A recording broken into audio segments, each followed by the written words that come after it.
आज की कहानी की शुरुआत एक ऑर्डिनरी लड़के से होती है जो अपनी ग्रेजुएशन खत्म करने के बाद एक कंसल्टेशन फर्म में काफी टाइम से जॉब कर रहा है। और इस जॉब के होने की वजह से उसकी लाइफ में वैसे तो कोई कमी नहीं, लेकिन पिछले 37 सालों में उसकी एक भी गर्लफ्रेंड नहीं रही, जिस बात का उसे मरने तक का अफसोस रहेगा। लेकिन एक दिन अचानक वो खुद को एक दूसरी दुनिया और एक दूसरे शरीर में पाता है, जो अब एक स्लाइम में बदलकर कई सारे गॉब्लिन्स और वुल्व्स के बीच रहकर बड़े बड़े खतरों का सामना करता है। आज टोक्यो का एक सुहावना दिन है और मेन कैरेक्टर मिकामी साटोरो इस दिन का मजा लेते हुए अपने खास दोस्त टामुरा के पास जा पहुंचता है। टामुरा के साथ सावातारी मिहो भी है। शायद आज कहीं मिलकर जाने के प्लान है। सतारो ने सावातारी से कहा कि तुम आजकल कुछ ज्यादा ही फेमस हो रही हो, ऐसा उसे कुछ लोगों से सुनने में आया है। लेकिन टामिरो ने मिहो को बताया कि सतोरो मजाक कर रहा है। टामुरा ने कहा कि क्यों ना किसी अच्छी जगह चलकर याकिनी को खाया जाए, जो सटोरो की मनपसंद डिश भी है। लेकिन तभी सटोरो की जिंदगी बदलने वाले पल आते हैं। एक सनकी आदमी काफी गुस्से में लोगों की भीड़ से निकलता हुआ मिहो की ओर बढ़ रहा है।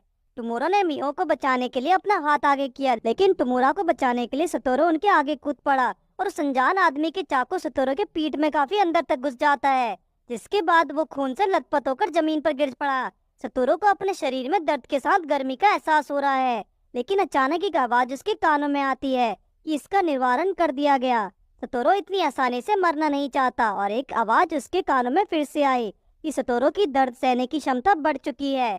उसके शरीर से इस वक्त लगभग आधा खून बह चुका है, इसलिए एक शक्ति ने उसकी बॉडी को खून के बिना रहने के भी काबिल बना दिया है। टोमोरा और मियो की चिंता उसकी बिगड़ती हालत को देखकर बढ़ती जा रही है। अब सतोरो का शरीर थर्मल फ्लक्चुएशन प्रूफ भी हो चुका है। उसे लगा कि अब बस वो मरने ही वाला है, इसलिए उसने टोमोरा से कहा कि तुम्हें मेरे जाने के बाद मेरी हार्ड ड्राइव को तहस नहस करना होगा ताकि कोई इसका इस्तेमाल ना कर पाए। टोमोरा चाहता था कि उसके और सतावारी के रिश्ते को और मजबूत बनाने में मदद करे। उसने कहा कि मैं मरने के बाद भी तुम दोनों की सलामती की दुआ करूंगा, लेकिन एक इच्छा उसकी अधूरी रह गई। उसने नहीं सोचा था कि उसे वर्जिनी दुनिया से जाना होगा। जो इंसान 30 साल तक लड़कियों से दूर रहकर ब्रह्मचर्य का पालन करता रहा, वो खुद को एक जादूगर जितना शक्तिशाली बना लेता है और जैसा 40 साल तक करता है उसे एक भिक्षु बना दिया जाता है। क्योंकि सतोरो ने अपने 40 साल पूरे नहीं किए, इसलिए उसे एक अनोखी शक्ति दी जाती है। सतोरो समझ नहीं पा रहा है कि उसके साथ ये बातें कौन कर रहा है, क्योंकि उसे मरते वक्त शांति की जरूरत है। और कुछ ही देर में सतोरो को फिर से होश आने लगा। उसे याद है कि एक गहरा खंजर उसके शरीर के आर पार हो गया था, लेकिन इस वक्त उसे कुछ भी महसूस नहीं हो रहा है। ना तो उसे ठंड का और ना तो गर्मी का एहसास है। सतोरो अपने साथ पैरों को भी महसूस नहीं कर पा रहा, लेकिन कुछ ही देर में उसे फिर से अपने शरीर में शक्ति का संचार होता दिखता है। सतोरो सोच रहा था कि इस वक्त तो उसे एक हॉस्पिटल में होना चाहिए था, पर वो एक चट्टान पर क्या कर रहा है। इस वक्त वो है कहाँ। ये सब बिल्कुल अजीब है, क्योंकि अब उसने एक पौधे को छुआ तो वह उसके शरीर में घुल गया, और ऐसा कोई इंसान तो हरगिज नहीं कर सकता। पर थोड़ी देर में उसका शरीर पता लगाने लगता है और वो समझ गया कि सतोरो अब एक स्लाइम में बदल चुका है। एक हट्टा कट्टा नौजवान एक जेली के बूंद में बदल चुका है। इसका मतलब ये उसका पुनर्जन्म है। सतोरो को ये सब एक सपना सा लग रहा है, पर कहीं ना कहीं उसे अपने नए रूप से प्यार होने लगा है, क्योंकि उसे ना तो अब कुछ खाने की जरूरत है ना ही सोने की। उसे बताया गया कि वो जो भी चाहे उसे कितनी देर तक भी अपने अंदर समा कर रख सकता है। ये वही आवाज है जो उसका मरने से पहले सुनाई दी थी। सतोरो अब एक प्रेडेटर बन चुका है जो किसी भी चीज को परख कर उसका रूप भी ले सकता है। सतोरो ने अनजाने में उसके लिए प्लांट्स की जांच करने की कोशिश की जो उसने अभी खाए थे। फिर उससे हिपकोटे फ्लावर्स के बारे में पूरी जानकारी मिल गई। अब हर्ब में एक मैजिकल होता है जिससे सटोरो का नया शरीर एनर्जी ले सकता है। फिर क्या था, उसने उस गुफा में मौजूद सारी हिपकोटे हर्ब को खाना शुरू कर दिया, जिससे ज्यादा वो ज्यादा मैजिक अपने शरीर में जमा करने लगा। फिर सतोरो से मैजिक स्टोन और का पता लगाकर उसे भी खाना शुरू कर दिया, क्योंकि वो इस गुफा का सबसे दुर्लभ और काम का पत्थर है। और अचानक चलते हुए सतोरो पानी में गिर पड़ा, लेकिन उसे सांस लेने में कोई परेशानी नहीं हुई। उसने थोड़ा पानी अपने पेट में भर के वाटर प्रेशर प्रॉपराइजेशन का इस्तेमाल किया, लेकिन उसकी रफ्तार के कारण वो एक पत्थर पर जा लगा। पर उसे दर्द का एहसास भी नहीं हो रहा, क्योंकि सतोरो स्लिम के रूप में अपने घावों को खुद ही भर सकता है। तभी उसे एक भारी भरकम आवाज सुनाई पड़ती है, पर उस समय उसे वहाँ कुछ ठीक से नहीं दिखता। जब सतोरो ने उस आवाज को बेहुदा कहा तो एक बड़े से ड्रैगन की परछाई दिखाई पड़ी। उस ड्रैगन ने कहा कि मैं तुमसे प्यार से बात करने की कोशिश कर रहा हूँ, लेकिन लगता है तुम्हारी जीने की इच्छा खत्म हो चुकी है। सतोरो उसकी बात से काफी डर गया और कहने लगा कि वो नहीं जानता था कि कोई उसकी सोच को पढ़ सकता है। फिर वो ड्रैगन जोर जोर से हंसने लगा उसने कहा कि मैं तुम्हारे सामने आऊंगा लेकिन तुम्हें कुछ शर्त माननी होगी। वो शर्त थी कि उसका असली रूप देखने के बाद वो भागेगा नहीं, जिस पर सतोरू हामी भर लेता है। ड्रैगन ने कहा कि वो यहाँ 300 सालों से बंद है और अकेले होते हुए भी वो काफी बोर हो चुका है और नए दोस्त बनाना चाहता है। ड्रैगन ने सतोरू से अपने मैजिकल्स का इस्तेमाल करने को कहा। जब उसने ऐसा किया तो उसके आसपास का माहौल काफी रंगीन और असली हो गया। लेकिन जब उसने उस विशालकाय ड्रैगन को अपने सामने देखा तो उसके पैरों तले जमीन से रख गई। पर शर्त के मुताबिक वो अब भाग नहीं सकता। उस ड्रैगन ने बताया कि वो एक वेंडोरा नाम का स्टॉर्म ड्रैगन है। लेकिन सतारू डर के मारे वहाँ से निकलने की कोशिश करने लगा और कहा कि मैं जल्दी तुमसे मिलूंगा। अक्सर स्लाइम्स के पास सोचने की क्षमता नहीं होती, लेकिन वेरुडोरा को ये स्लाइम कुछ अलग सा लगा। ऐसा इसलिए है क्योंकि वो इस पुनर्जन्म से पहले एक इंसान हुआ करता था और इस दुनिया में कुछ ही लोग होते हैं जो पुनर्जन्म के बाद यहाँ आते हैं। जब वेरुडोरा ने उससे रिक्वेस्ट की तो वो रुकने के लिए राजी हो गया। फिर ड्रैगन ने बताया कि 300 साल पहले एक युद्ध के दौरान उसके साथ एक लड़की ने उसे यहाँ हमेशा के लिए कैद कर दिया। उसकी दुश्मन एक लड़की थी जिसके पास सुपर पावर्स थी। उसने जो किया ऐसा करने के लिए 30 मेजिस मिलकर इस रिचुअल को निभाते हैं। सतोरू को उसकी बातों से ये दुनिया एक वीडियो गेम की तरह नजर आने लगी। सतोरू भी एक अकेला इंसान था जिसने अपनी जिंदगी को अकेले ही काटा है, जो 300 सालों के हिसाब काफी कम है। उसने प्रस्ताव रखा कि क्यों ना वो दोनों दोस्त बन जाएं। पहले तो वेरुडोरा को एक स्लाइम के साथ दोस्ती करने में शर्म महसूस हुई, लेकिन फिर उसने सोचा कि अकेले रहने से तो उसकी दोस्ती को अपना लेना ही बेहतर होगा। और इस तरह सतोरू को एक नई जिंदगी और स्टॉर्म ड्रैगन के रूप में एक नया दोस्त मिला। और वहीं टोमोरा ने उसके कहे अनुसार उसका पूरा कंप्यूटर सिस्टम डिस्ट्रॉय कर दिया। उसने ये भी कहा कि जब उसका बेटा होगा तो वो उसका नाम सतोरू रखेगा। वेरुडोरा ने अपने नए दोस्त को बताया कि उसने पिछले 100 सालों से अपना मैजिक इस्तेमाल नहीं किया है और अगर उसका मैजिक खत्म हुआ तो इसी के साथ उसकी जान भी चली जाएगी। सतोरू ने उसे शाप से मुक्त करवाने के लिए अपनी पूरी कोशिश की, लेकिन उसके सिस्टम ने भी जवाब दे दिया।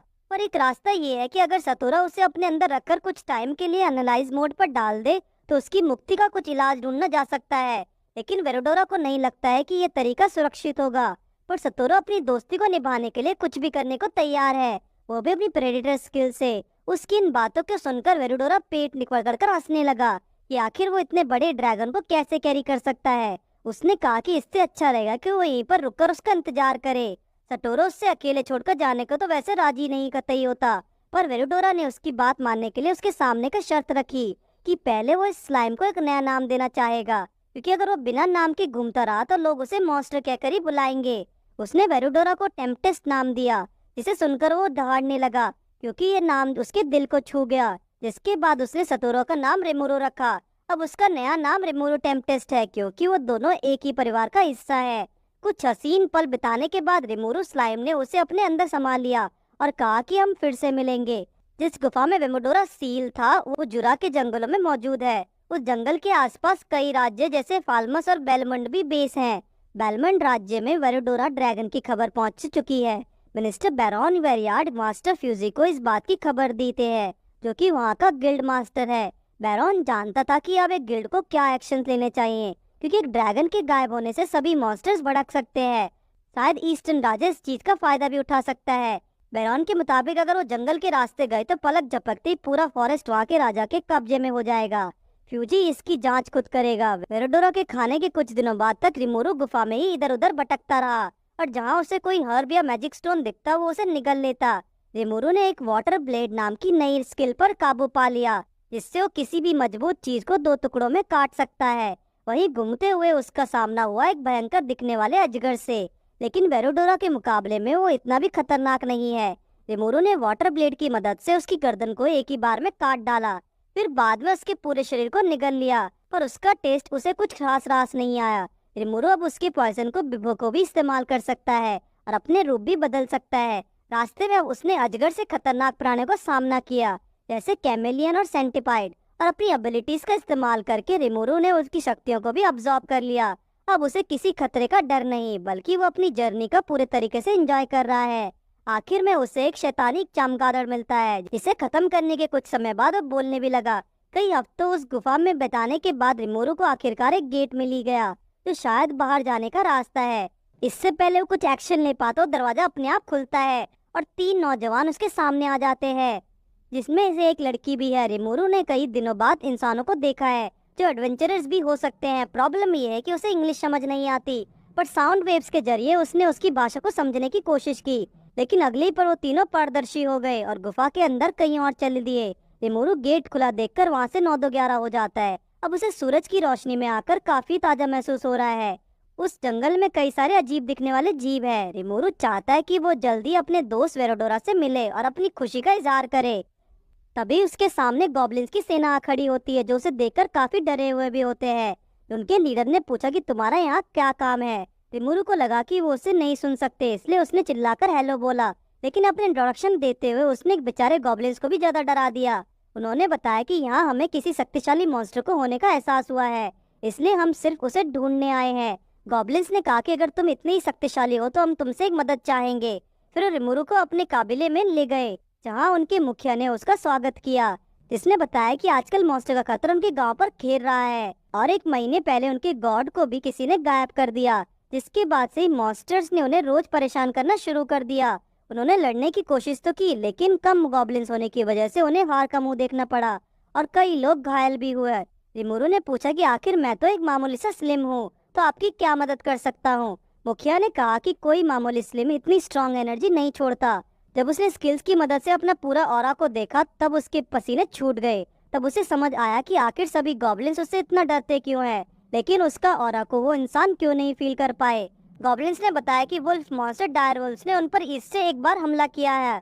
उन्होंने कई सारे गॉब्लिन्स को मार गिराया, कई को तो घायल भी कर दिया। एक डायर वुल्फ एक साथ ढेरों गॉब्लिन्स को मौत के घाट उतार सकता है। गॉब्लिन्स के वॉरियर ने अपने साथियों को बचाने की पूरी कोशिश की, लेकिन अंत में वो भी डायरवुल्फ का शिकार हो गया और अब उनका गांव खतरे में है और अब उनके पास कोई भी लड़ने को कोई नहीं है।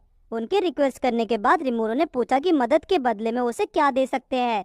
उसका सवाल सुनकर मुखिया रोने लगा और उसने कहा कि वो हमेशा उसके वफादार रहेंगे, लेकिन इस वक्त सुरक्षा की उन्हें सख्त जरूरत है। तभी उनके गांव में डायरवुल्फ्स के हमले की गूंज सुनाई पड़ती है, जिसके बाद पूरे गांव में खलबली मच जाती है। मुखिया सबको शांत रहने को कहता है, लेकिन रिमोरू अचानक बाहर आया और उसने कहा कि रिमोरू टेम्पटेस्ट तुम्हारी रक्षा करेगा।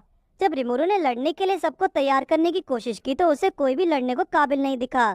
मुखिया के बेटे ने कहा कि हम लड़ने मरने के लिए तैयार हैं, लेकिन इस वक्त उन्हें सिर्फ खुद को मजबूत रखने की जरूरत है। लेकिन सबसे पहले वो घायल लोगों को ठीक करेगा। वुल्फ्स के पंजों के घाव काफी गहरे हैं। रिमोरू ने एक घायल को अपनी एनर्जी से ठीक कर बाहर थूक दिया और उसके सारे घाव गायब कर दिए। उसकी बॉडी में रिकवरी पावर काफी बढ़ चुकी है, जिससे उसने वहाँ मौजूद तमाम घायलों को बिल्कुल ठीक कर दिया। रात को टाइम जूरा के जंगलों में वुल्फ्स के लीडर ने हमला बोलने का आदेश दिया और कहा कि इस बार एक भी गॉब्लिन बचना नहीं चाहिए, क्योंकि इस जंगल में उनके अलावा और कोई नहीं बचेगा। उन्होंने देखा कि गांव के बाहर गॉब्लिन्स ने एक फेंस खड़ी की है, जिसके सामने एक स्लाइम भी पड़ा हुआ है, जो उन्हें वापस जाने की चेतावनी दे रहा है। उसकी आवाज सुनकर वुल्फ्स और भी ज्यादा भगदड़ मचाने लगे और गॉब्लिन्स का खून बहाने के लिए उतावले होने लगे। बिना देर गवाए उन्होंने जैसे हमला शुरू किया, उसके साथ ही एक एक करके मारने लगे, क्योंकि रिमोरू ने पहले उनके लिए शार्प वायर्स का जाल बचाया था और उनके लीडर ये सब होता देखकर रिमोरू की ओर गुस्से में दौड़ा चला आया, लेकिन खुद भी अपने साथियों की तरह जाल में फंस गया। इसके बाद रिमोरू ने अपने वाटर ब्लेड से उसकी गर्दन अलग कर दी। उसने बाकी के वुल्फ्स को कहा कि या तो सरेंडर कर दो या फिर अपने मालिक की तरह मर जाओ। जब उन्होंने जवाब नहीं दिया तो रिमोरू ने प्रेडेटर का इस्तेमाल करके वुल्फ का बेस ले लिया और वुल्फ्स के ऑर्डर दिया कि यहाँ से चले जाओ और जोरों से एक दहाड़ लगाई। इसके बाद वो सभी आगे बढ़े और अपने आप को उसके हवाले कर दिया। इसका मतलब वो सभी दोस्त थे और लड़ने की कोई जरूरत नहीं है। गॉब्लिन्स इस जीत का जश्न मनाने लगे और अगली सुबह सभी एक साथ इकट्ठा हुए। रिमोरू ने देखा कि उन सभी के संबल लगभग बराबर है, इसलिए वो उन्हें जोड़ी में बांटेगा ताकि सब साथ मिलकर रह सके। उसने दोस्ती और एकता के बारे में उन्हें कुछ देर तक लेक्चर दिया और खाने रहने के तरीके समझाने लगा, लेकिन उसे नहीं पता कि शुरू कहाँ से करना है, क्योंकि उनमें से वो भी किसी का नाम नहीं जानता। जब उसने पूछा तो उसे पता लगा कि वहाँ पर किसी का भी नाम नहीं है, जो एक चौंकाने वाली बात है। इसलिए सबसे पहले उनका नामकरण करना भी एक जरूरी टास्क है, जिसकी जिम्मेदारी खुद रिमोरू ने ली। लेकिन पता नहीं क्यों सभी इस खबर को सुनकर पागलों की तरह नाचने लगे। तो शुरुआत होगी मुखिया से। रिमोरू ने रिगार्ड नाम दिया, जिसे सुनकर थोड़ा भावुक हो गया। उसके बेटे को रिगुर नाम मिला। पता नहीं वो नाम को लेकर इतने ज्यादा इमोशनल क्यों है, इसका पता हमें आगे चलने वाला है। जब नाम ज्यादा होने लगे तो उसने सभी को एक दूसरे से मिलते जुलते नाम देने शुरू कर दिए। इसी तरह सभी को अपने अपने नाम बताए गए और अब बारी है वुल्फ्स को नाम देने की। रिमोरू को लगा कि उनके मन में उसके लिए अभी भी बदले की आग हो सकती है, क्योंकि उसने उनके मुखिया को उन्हीं की आंखों के सामने मार डाला।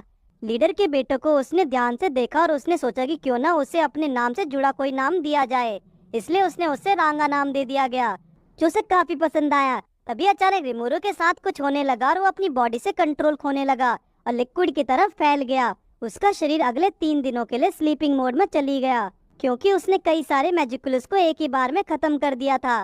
रिमोरू जिंदा तो है, लेकिन उसे कुछ महसूस नहीं हो रहा।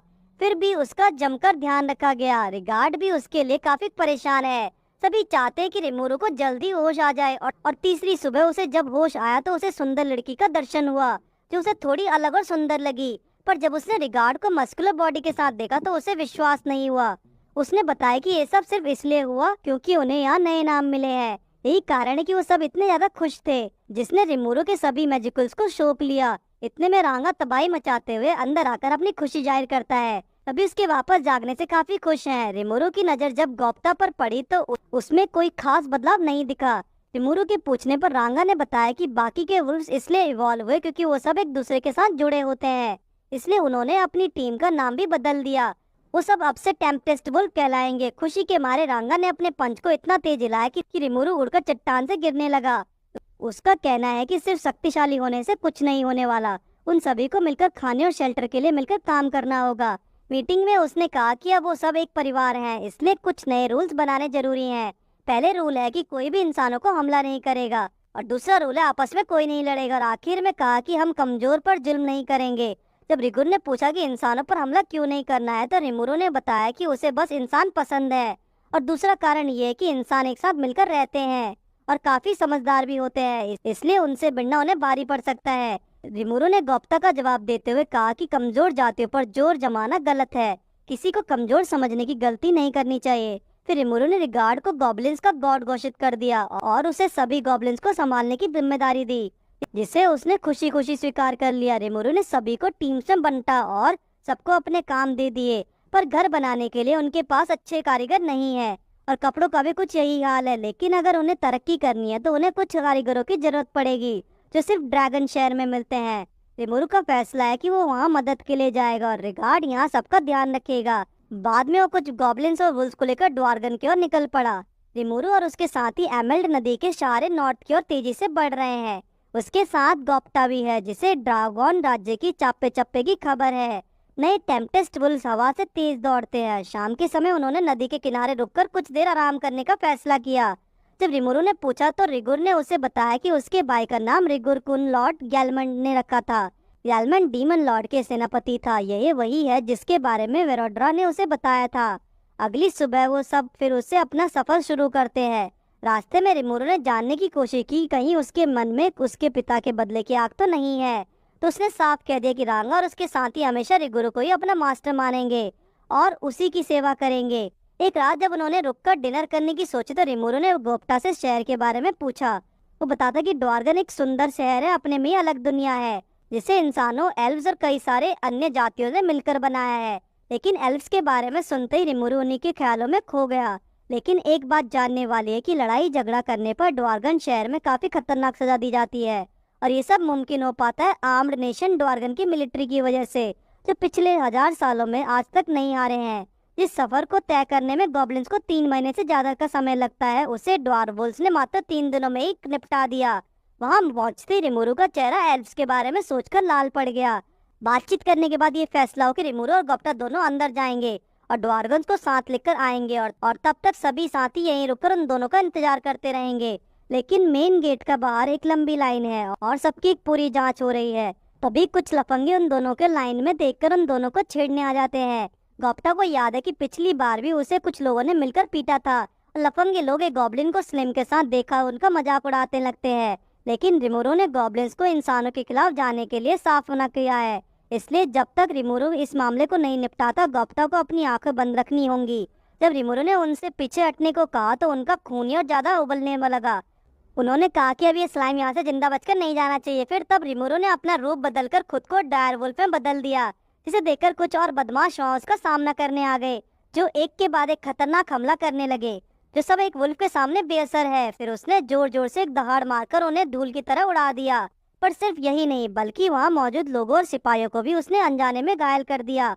इसकी सजा एक ही है, राजा का फैसला आने तक कल काल कोठरी में बंद रहना पड़ेगा।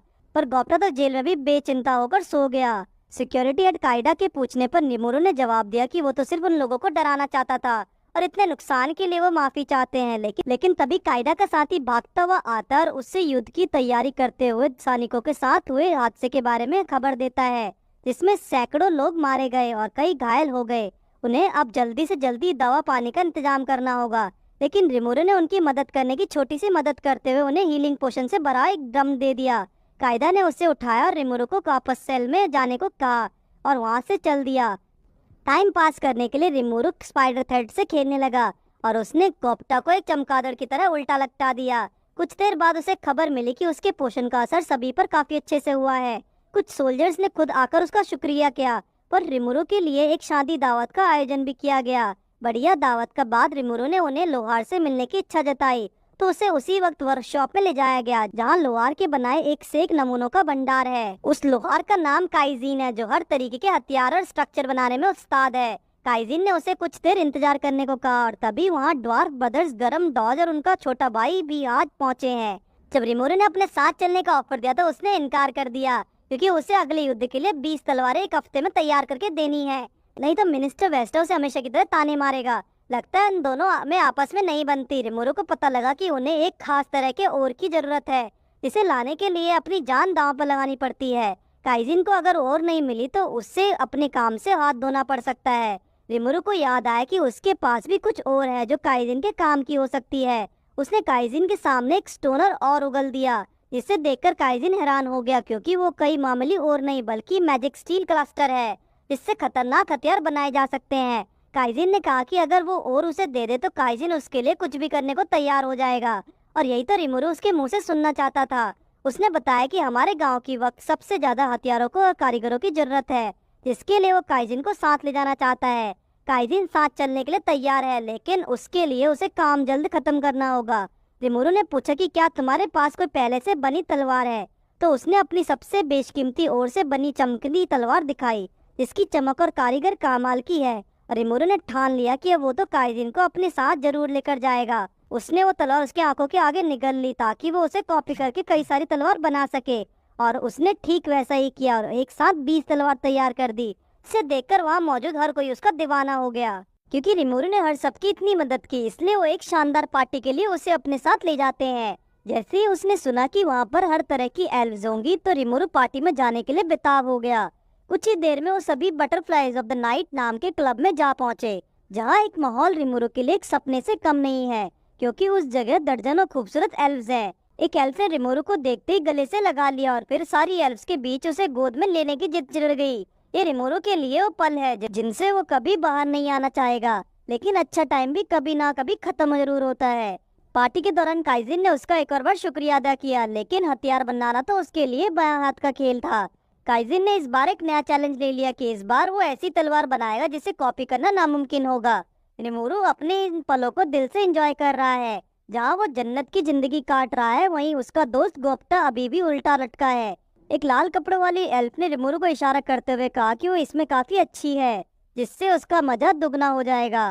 रिमोरू अपने ही ख्यालों में खो गया, लेकिन असल में एल्फ भविष्यवाणी की बात कर रही थी। रिमोरू ने पूछा कि मेरे पार्टनर के बारे में बताओ, लेकिन एल्फ को इस बारे में कुछ ठीक से पता नहीं चल रहा। जब उसने अपनी पूरी कोशिश की तो एक प्यारी सी लड़की उसके मटके में जादुई दिखाई दी, जिसे देखकर रिमोरू टमाटर की तरह लाल पड़ गया। इन्हीं सभी के बीच अचानक एक आवाज आती है जो मिनिस्टर की है। उसने काइजिन से कहा कि काम के वक्त तुम यहाँ बैठे झक कैसे मार सकते हो। वो देखने में काफी अकड़ू और जिद्दी किस्म का इंसान है। जब काइजिन ने कहा कि सभी तलवार बेच चुका है, वेस्टा उससे सबूत मांगने लगा।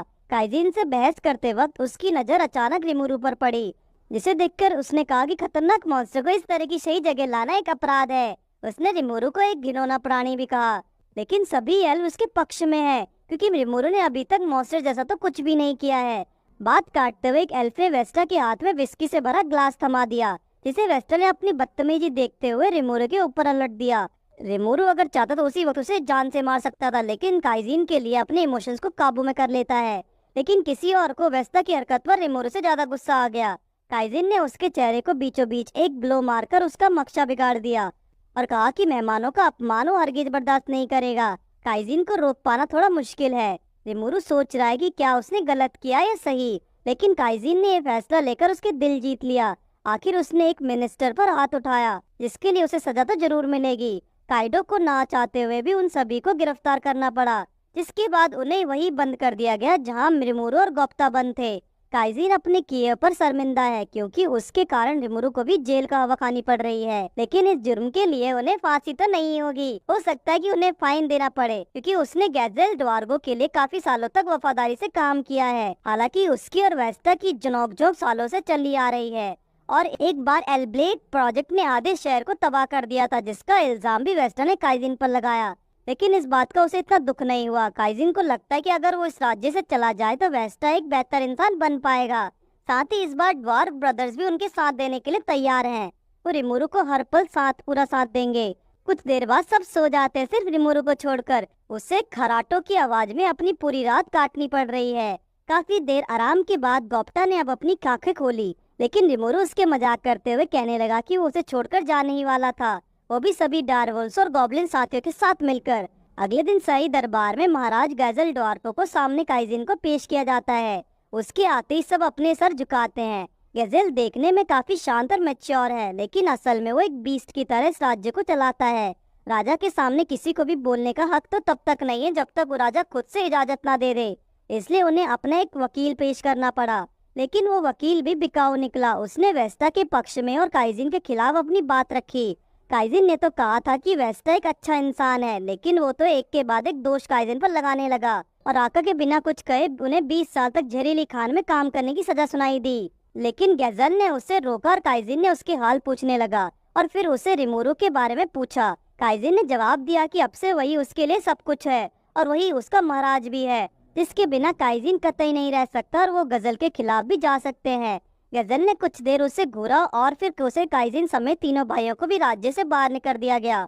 वो भी उसकी शक्ल कभी नहीं देखना चाहता।